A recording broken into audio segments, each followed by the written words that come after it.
We have been born whole. We were never broken. We just have these stories that are layered upon us. I call them wet blankets, these wet blankets of beliefs that are hiding our wholeness and our essence.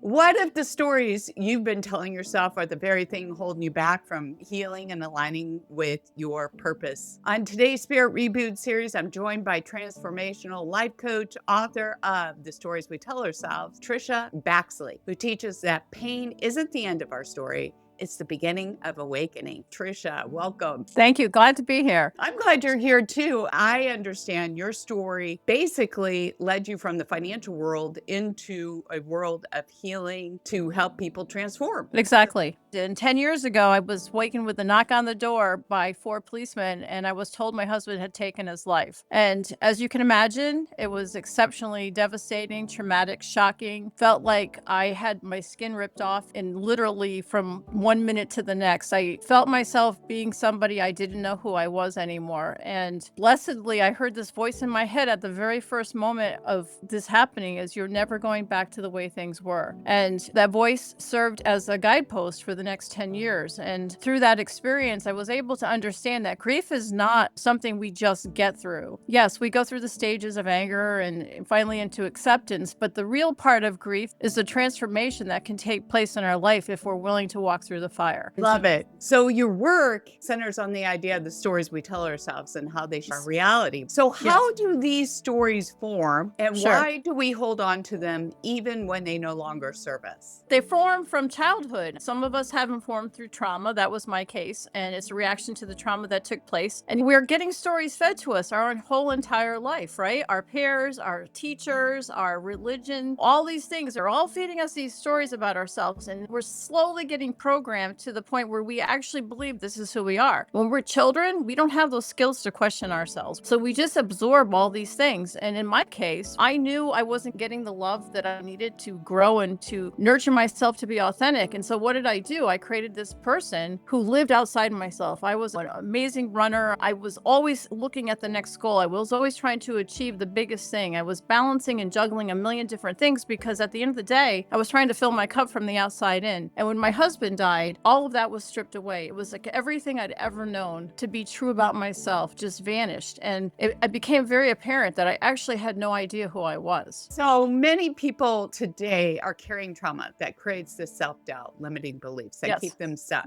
Why is it important for people to become aware of their inner narrative? The inner peace that I think most of us are seeking comes from being our authentic self. We cannot find that place of peace without it. If you're living a life of images and beliefs that aren't beliefs about who you truly are. And so when you really peel it all back, becoming your authentic self is the very most important thing that we can learn to do on this planet. And, you know, we live in a very divisive time in this world. And I come from the perspective that if all of us were living authentically, most of that would go away. What you're talking about. Yes. I've seen my story and stepped out of it. But then again, are we creating a new story? So the question is, where does awareness come in? How does one become completely aware of that story? Sure. So it's really actually somatic. We have been born whole. We were never broken. We just have these stories that are layered upon us. I call them wet blankets, these wet blankets of beliefs that are hiding our wholeness and our essence. Deep inside of us, we know what the truth is for us. What we don't do, though, is we don't listen. So at any point in time, we need to pause and we need to ask the question, is this true for me? And if you ask that question, you will feel it in your body as a sense of peace. You will not feel the nervous tension you get when you're doing something that is out of alignment with who you are. It gets to the point where you're not even thinking about it anymore. You're just constantly asking yourself, is this true for me? For someone listening right now, feels trapped, what's a simple step they can begin to rewrite that narrative? The first step is actually recognizing that there is a story playing behind the scenes. And from that point, you start getting honest with yourself. And I go back to the same thing. Is this true for me? Tricia, this has been a powerful conversation. Thank you for sharing your wisdom. Where can people find your book, The Stories We Tell Ourselves, and how do they find out more about you? So the best way is on Amazon, and then I have a couple other ways. My website is a Path for Healing, the number 4, Path for Healing.